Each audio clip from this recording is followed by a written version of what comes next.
Tata group का ये share क्या आने वाले कुछ महीनों में 1200 रुपये तक के जा सकता है। इस कंपनी के बारे में हम बात करेंगे। सबसे पहले तो मैं आपको बता दूं कि आज नेल्को के शेयर में लगभग 10% तक की शानदार तेजी देखने को मिली। इसका कारण सिर्फ मार्केट का जोश नहीं था, बल्कि कंपनी ने ऐसे नतीजे अनाउंसमेंट किए जिसके बाद स्मार्ट मनी की नज़र इस स्टॉक पर टिक गई। लेकिन क्या अब इस स्टॉक में खरीदारी का मौका है या आने वाले समय में इस स्टॉक के अंदर प्रॉफिट बुकिंग भी हमें देखने को मिल सकती है, क्योंकि स्टॉक इस समय 10% की तेजी बना चुका है। और 10% की तेजी के बाद में एक क्वेश्चन और एक डाउट ये भी आता है कि स्टॉक के अंदर यहाँ से प्रॉफिट बुकिंग आ सकती है। आज के इस वीडियो में हम नेल्को के रिजल्ट एनालिसिस, फाइनेंशियल परफॉर्मेंस और शेयर होल्डिंग पैटर्न, साथ ही चार्ट एनालिसिस के आधार पर हम यहाँ पे जानेंगे।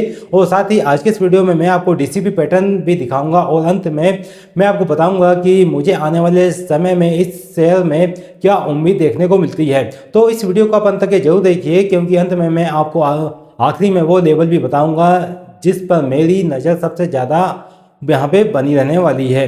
तो दोस्तों, सबसे पहले तो मैं आपको बता दूं कि मैं हूं विवेक मालवीय और आप देख रहे हैं स्टॉक विज। सबसे पहले हम यहाँ पे जानेंगे कंपनी के बारे में। अगर आप किसी भी स्टॉक के अंदर निवेश कर रहे हैं तो आपको कंपनी का बैकग्राउंड पता होना चाहिए कि कंपनी किस सेक्टर से जुड़ी हुई है और इसका बिजनेस मॉडल क्या है। तो सबसे पहले हम बात कर लेते हैं नेल्को के बिजनेस मॉडल की।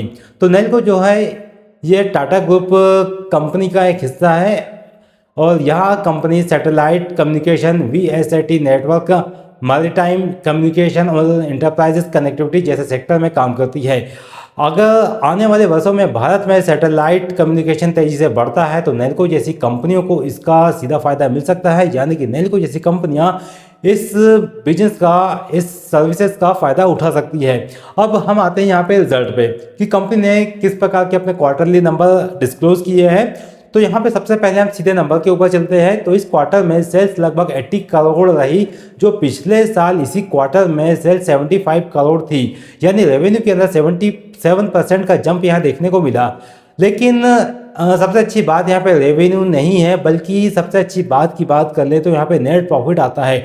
जो नेट प्रॉफिट यहाँ पे बढ़ के 2.34 करोड़ तक के पहुँच गया है, जो पिछले साल तकरीबन 1.80 करोड़ इसका नेट प्रॉफिट था, यानी प्रॉफिट में लगभग 23% की ग्रोथ यहाँ देखने को मिली है। ईपीएस की बात कर लेते हैं तो ईपीएस 0.79 से बढ़कर 1.03 हो गया है। यही कारण है कि मार्केट ने रिजल्ट को और ज़्यादा पॉजिटिव यहाँ पे माना है, जिसके कारण हमें नेल्को के स्टॉक के अंदर तेजी का माहौल बनता हुआ नजर आ रहा है। लेकिन आप एक बात यहाँ पे समझिए कि सिर्फ एक क्वार्टर देख के ही स्टॉक मार्केट में किसी भी शेयर के अंदर निवेश नहीं किया जाता। मैं हमेशा पिछले कई सालों का रिकॉर्ड देखता हूँ, जिसमें सेल्स की बात कर लूँ तो सेल्स लगातार बहुत तेजी से बढ़ती हुई मुझे इस स्टॉक के अंदर देखने को मिल रही है। प्रॉफिट के अंदर भी यहाँ पे उतार चढ़ाव देखने को मिल रहे हैं।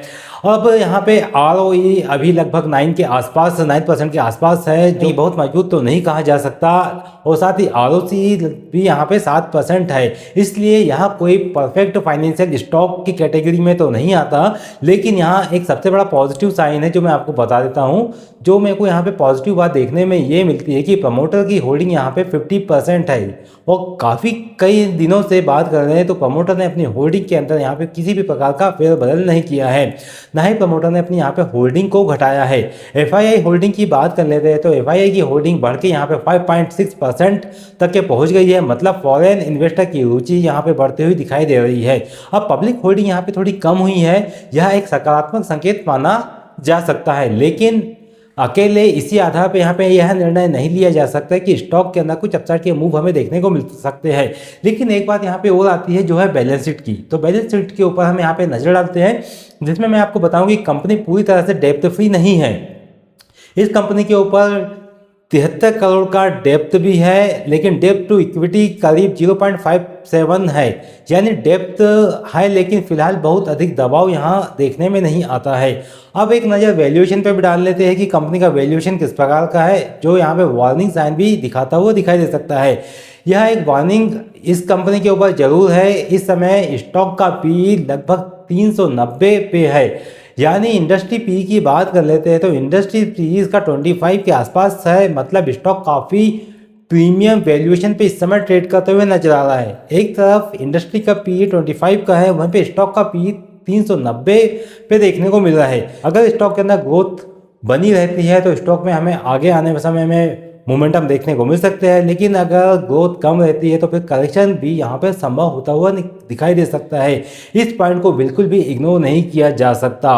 अब यहाँ पे हम चार्ट की बात कर लेते हैं कि चार्ट किस प्रकार से स्टॉक का स्ट्रक्चर दिखाता है, जो इस टॉपिक का सबसे महत्वपूर्ण हिस्सा हो सकता है। चार्ट पर मुझे अपना दूज का चांद पैटर्न यानी कि डीसीबी पैटर्न दिखाई दे रहा है। अब डीसीबी पैटर्न को यहाँ पे समझते हैं कि किस प्रकार से देख रहा है। प्राइस लगातार हाई पैटर्न को फॉलो कर रहा है। काफ़ी समय से स्टॉक में हाई पैटर्न बन रहा है और हाई लो पैटर्न भी बनते हुए नजर आ रहा है। साथ ही इस स्टॉक के अंदर वॉल्यूम के अंदर भी कुछ तेजी का माहौल बनता हुआ नजर आया है। अगर पिछले कुछ दिनों की बात करूं तो स्टॉक के अंदर वॉल्यूम भी बढ़ता हुआ दिखाई दिया है। आज ब्रेकआउट के साथ इस स्टॉक के अंदर मोमेंटम देखने को मिला। अगर आने वाले सेशन में प्राइस इस ब्रेकआउट जोन के ऊपर टिकता है और वॉल्यूम मजबूत होते हैं तो यहाँ आने वाले समय में तेजी जारी रहने की संभावनाएं बढ़ सकती है। अब एक बात ये भी आती है कि जिस प्रकार से स्टॉक के अंदर वॉल्यूम अच्छा दिख रहा है, क्वार्टरली रिजल्ट भी इस स्टॉक के अंदर अच्छे देखने को मिले हैं।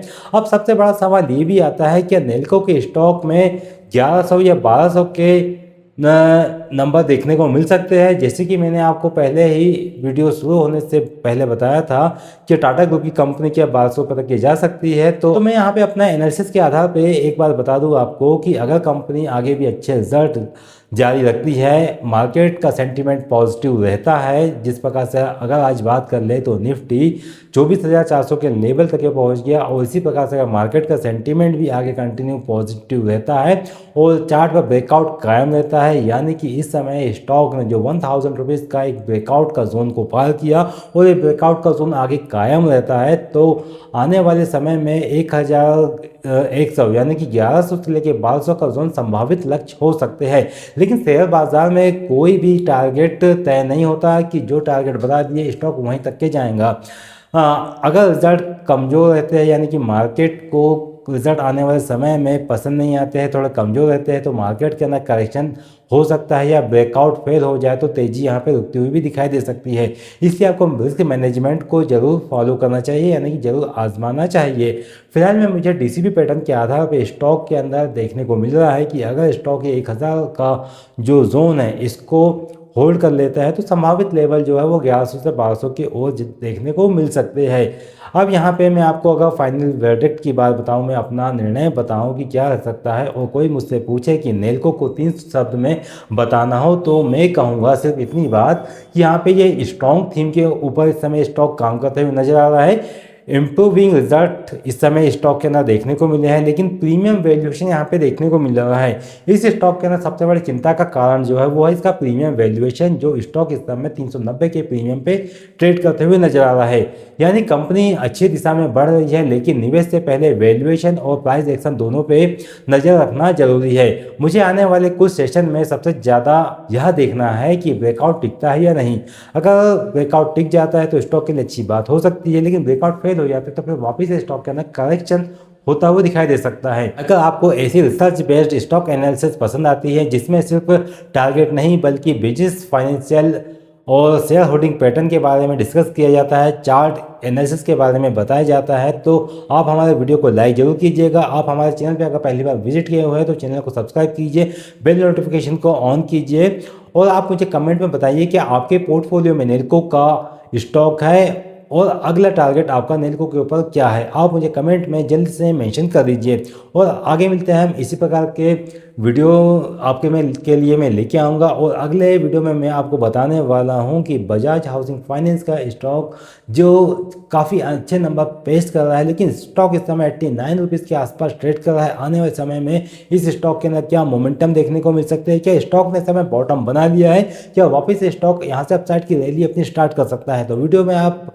बने रहिए और इस चैनल को सब्सक्राइब करके जरूर रख लीजिए। जैसे ही इस टॉपिक के ऊपर वीडियो आएगा आपको नोटिफिकेशन मिल जाएगा और आपके पास इंपॉर्टेंट अपडेट पहुंच जाएंगी। Thanks for joining. मिलते हैं अगले वीडियो में, तब तक के लिए आप अपना ध्यान रखिएगा। जय हिंद, जय श्री राम।